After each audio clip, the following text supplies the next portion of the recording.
Aujourd'hui, je vais vous parler d'un peintre insolite.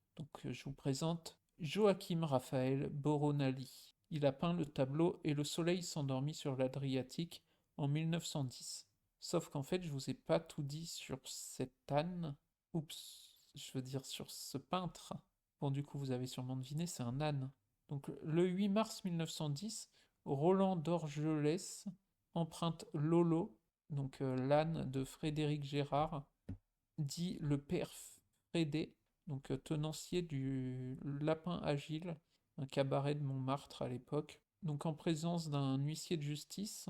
euh, il va faire réaliser le tableau euh, par cette Anne, donc Joachim Raphaël, machin. En fait, il avait attaché un pinceau sur la queue de l'âne, et à chaque fois qu'il lui donnait une carotte, bah, il remuait la queue. Du coup, c'est comme ça qu'il a fait cette toile. Ce qui est un peu complètement con, mais bon. Au Salon des Indépendants en 1910, le public, les critiques et la presse découvrent l'œuvre intitulée Et le soleil s'endormit sur l'Adriatique, attribuée à un jeune peintre italien dont personne n'avait jamais entendu parler, Joachim Raphaël Boronali, ou J.R. Boronali, peintre né à Gênes. Les journalistes rebaptisent le tableau Coucher de soleil sur l'Adriatique. Bon, après, il va révéler à la supercherie quand même. Il a fait remarquer que Boronali, c'était l'anagramme de Ali Boron, un, un nom très connu pour les ânes.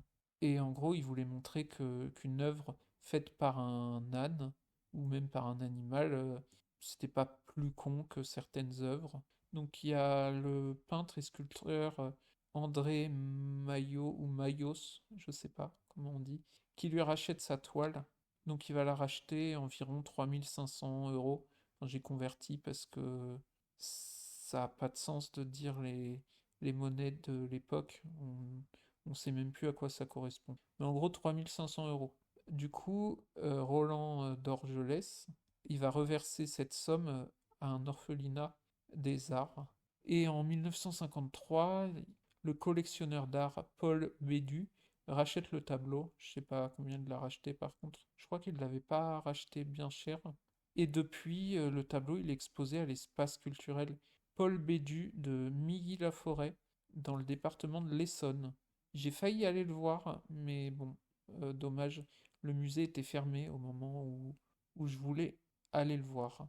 Bon, le musée, ou enfin l'espace culturel Paul Bédu, voilà.